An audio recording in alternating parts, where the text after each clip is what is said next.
السلام علیکم، کیسے ہیں آپ سب؟ امید ہے خیریت سے ہوں گے۔ وائٹ کلر کی میکسی جس پر سلور اور گولڈن کلر کا کام ہوا تھا، اس پر ریڈ کلر کی لپسٹک لگائے وہ بے حد حسین لگ رہی تھی۔ اس نے یہ ڈریس نوین کے ساتھ جا کر 4 دن پہلے خاص آج کے فنکشن کے لیے خریدا تھا۔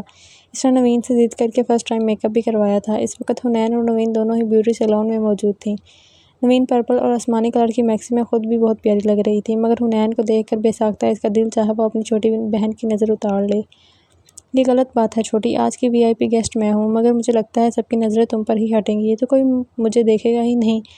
نوین مسکرائی، اسے پیار سے دیکھتی ہوئی بولی، سب کے بارے میں تو ایسا نہیں کہہ سکتے، البتہ سر کی نظریں صرف آپ پر ہی ٹکی رہیں گی، اتنا مجھے معلوم ہے۔ حنین کی بات سن کر نوین مسکرا دی، چلو اب باقی کی باتیں کار میں بیٹھ کر لینا، ڈرائیور آ گیا ہے ہمیں لینے کے لیے۔ مکمل تیار ہو چکی تھی نوین، تب بھی حنین سے بولی، آپ یہ ایسا مت بولیں، ہیئر اسٹائل بننا باقی رہ گیا ہے۔ حنین نوین کو بتانے لگی، اوف ہنی، شہنواز 2 بار کال کر چکے ہیں، ہم آلریڈی لیٹ ہیں، وہاں سارے گیسٹ آ چکے ہیں، ہمارا ہی انتظار کر رہے ہیں، ویسے بھی کھلے بال زیادہ سوٹ کریں گے، اب چلو بس۔ نوین کے پاس شہنواز کی 2 بار کال ہو چکی تھی، اس نے ڈرائیور بھیج دیا تھا تاکہ وہ ان دونوں کو ہوٹل لے آئے، جہاں آج بڑے پیمانے پر تقریب ارینج کی گئی تھی۔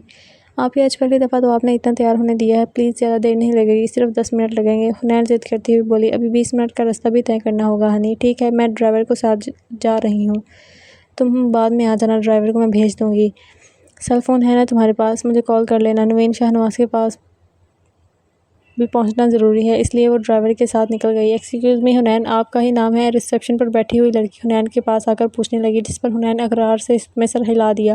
آپ کا ڈرائیور آ گیا، وہ آپ کو بلا رہے ہیں باہر۔ حنین موبائل سے ٹائم دیکھا، ابھی مشکل سے 10 منٹ ہی گزرے ہوں گے، اس کے موبائل پر ڈرائیور کی کوئی کال بھی تو نہیں آئی۔ وہ کنفیوز ہو کر پارلر سے باہر نکلی، سامنے ایک لڑکا کھڑا تھا جو کسی سے موبائل پر بات کر رہا تھا۔ حنین کو دیکھ کر اس نے ایک نظر دوبارہ اپنے موبائل کو دیکھا، پھر دوبارہ حنین کو غور سے دیکھنے لگا۔ چلیے میم، آپ کا ویٹ ہو رہا ہے۔ وہ لڑکا حنین کے پاس آ کر کہنے لگا، تم کون ہو؟ تم نے تو ہمیں پک نہیں کیا تھا پہلے۔ حنین کنفیوز ہو کر بولی، میں انہی کا ڈرائیور ہوں، سر شہنواز نے ہی بھیجا ہے مجھے، آپ کو لینے کے لیے بھیجا ہے۔ وہ 4 قدم کے فاصلے پر کھڑا حنین کو بولنے لگا، رکو ذرا مجھے بات کرنے دو۔ حنین اپنا موبائل نکال کر نوین کو کال ملانے لگی تھی، تبھی وہ لڑکا حنین کے قریب ہوا، ہوشیاری دکھائے بغیر خاموشی سے کار میں بیٹھو۔ حنین نے اپنا سر نیچے کر کے دیکھا، اس لڑکے کے ہاتھ میں پستول تھی، جس کا رخ حنین کے پیٹ کی طرف تھا۔ حنین خوف سے اس کا چہرہ دیکھنے لگی، ڈرائیور کے چہرے پر بالکل سنجیدگی طاری تھی۔ پارلر کے گیٹ پر گارڈ بھی موجود تھے، مگر اتنے قریب پسٹل دیکھ کر حنین کی ہمت نہیں ہوئی۔ حنین چپ چاپ گاڑی میں بیٹھ گئی، رومال نکالا اور حنین کے بیٹھتے ہی اس کی ناک پر رکھ دیا۔ اس کے بعد حنین ہوش و خروش سے بیگانہ ہو گئی تھی۔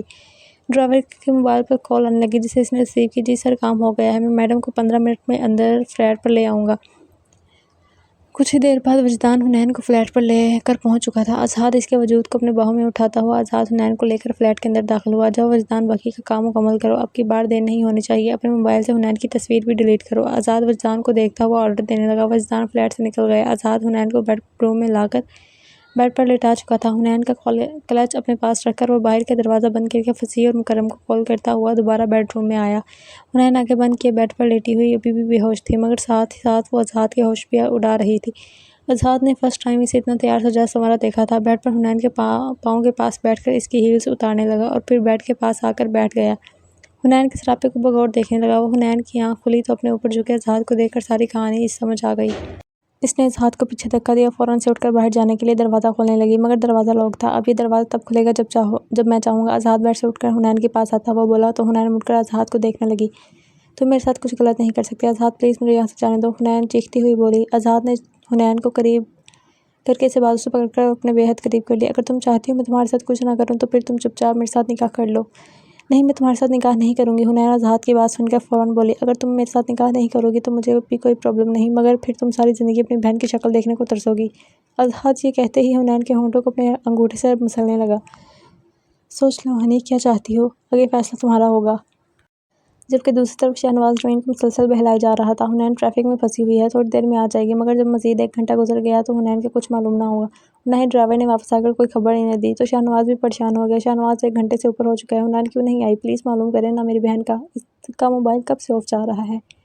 نوین اب روتی ہوئی شہنواز سے بولی، نوین تم دیکھ تو رہی ہو، مسلسل ٹرائی کر رہا ہوں، پلیز اس طرح اپنے چہرے سے پریشانی شو مت کرو، یہاں پر گیسٹ موجود ہیں، ہنی کا بھی تھوڑی دیر میں پتہ چل جائے گا۔ شہنواز کو دلاسا دے رہا تھا، مگر جیسے ہی اس کی نظر انٹرس پر پڑی تو ٹکی کی ٹکی رہ گئی۔ آزاد بلیک ڈنر سوٹ میں ملبوس پینٹ کی پاکٹ میں اپنے دونوں ہاتھ ڈالے چلتا ہوا اس کی جانب آ رہا تھا۔ اس کے چہرے پر مسکراہٹ تھی، چال میں ایک غرور تھا جسے دیکھ کر شہنواز کا خون کھولنے لگا۔ شہنواز کی طرف نوین بھی اذہان کو ہی دیکھ رہی تھی۔ بہت بہت مبارک ہو ڈیڈ، زندگی میں ایک اور نیا ہمسفر۔ میں دعا تو نہیں دوں گا مگر یہ سفر آگے چل کر آپ کی زندگی کو خوشگوار بنائے، مگر تھوڑی سی امید ضرور دلا سکتا ہوں۔ ویسے آج کے دن اس پرمسرت موقع پر میں بھی آپ دونوں کو ایک اسپیشل گفٹ پلان کیا ہے۔ تبھی وہ واپس مڑا اور باہر سے ایک لڑکی کا ہاتھ تھامے اندر داخل ہوا۔ اس لڑکی کا چہرہ گھونگھٹ سے چھپا ہوا تھا۔ نوین نے بے ساختہ شہنواز کا بازو بہت زور سے پکڑا تھا، آنکھیں پھاڑ کر یہ خوفناک منظر دیکھ رہی تھی۔ سامنے کوئی اور نہیں تھی، یقیناً گھونگھٹ میں اس کی بہن تھی۔ آزاد ابھی بھی چہرے پر فاتحانہ مسکراہٹ سجائے نازک ہاتھ اپنے ہاتھ میں تھامے قدم بڑھاتا ہوا شاہنواز کے پاس آیا، جو بہت مشکلوں سے ضبط کیا ہوا کھڑا تھا۔ لیڈیز اینڈ جینٹلمین، جیسے آج کی یہ تقریب مشہور بزنس مین شاہنواز شاہ نے اپنی دوسری وائف کو دوسری شادی کو متعارف کروانے کے لیے رکھی ہے، تو میں آزاد شاہ اپنے ڈیڈ کے ساتھ اس تقریب کو چار چاند لگانے اور اس تقریب کے مزید رونق بڑھانے کے لیے ساتھ ہی اپنے نکاح کا بھی اعلان کرتا ہوں۔ آزاد نکاح کے بعد اپنے دوستوں کو الوداع کرتے ہوئے حنین کے پاس کمرے میں آیا، جہاں حنین بیٹھی رونے کا شغل کر رہی تھی۔ وہ چلتا ہوا حنین کے پاس آیا، میری جان رو کیوں رہی ہو؟ آج تو خوشی کا دن ہے۔ آزاد حنین کے چہرے کو تھوڑی سی پکڑ کر اوپر کرتا ہوا بولا۔ آزاد کے چہرے پر اس وقت مسکراہٹ تھی۔ حنین نے اس کو گھور کر دیکھا تو آزاد کے چہرے پر مزید مسکراہٹ آئی۔ آزاد کی نظر حنین کے ہونٹوں پر گئی۔ آزاد کا دل ان کا لمس محسوس کرنے کو چاہا۔ وہ اپنے دل کی بات سنتا حنین کو بیڈ پر پیچھے کو دھکا دیے حنین کے ہونٹوں پر جھکا اور بڑی شدت کے ساتھ انہیں سکڑنے لگا۔ یہ سب اتنا اچانک ہوا، حنین کو کچھ سمجھ ہی نہیں آئی اس کے ساتھ ہوا کیا ہے۔ جب ہوش آئے تو آزاد کو پیچھے کرنے کی کوشش کرنے لگی، مگر آزاد نے حنین کے ہاتھوں کو اپنے ہاتھ میں لیا، اپنے عمل میں مزید شدت شامل کر لی۔ حنین کو اپنی سانس بند ہوتی ہوئی محسوس ہوئی، مگر آزاد اپنی من مانی کرتا رہا۔ جب اسے محسوس ہوا حنین اب مزید سانس نہیں لے سکتی تو اپنی سانسیں حنین کو دینے لگا۔ آزاد اپنی سرخ آنکھوں کے ساتھ پیچھے ہوا تو حنین کھانسنے لگی۔ بدتمیز انسان، یہ کیا حرکت تھی؟ مجھے جان سے مارنا تھا۔ نہیں، یہ تو ٹریلر تھا، باقی کام رات کو کریں گے۔ ابھی آزاد اپنے آپ پر قابو پاتے ہوئے بولا، میری جان آپ پہلے جا کر اپنا چہرہ دھو لیں، پھر ہم نکلتے ہیں۔ آپ کی بہن اور میرے ڈیڈ کو سرپرائز گفٹ بھی تو دینا ہے نا، یہ سرخ دوپٹے کا گھونگھٹ اپنے سر پر ہی رکھنا۔ نیکسٹ ایپیسوڈ بہت رومانٹک ہونے والی ہے، پلیز اس کا ویو ضرور کریں۔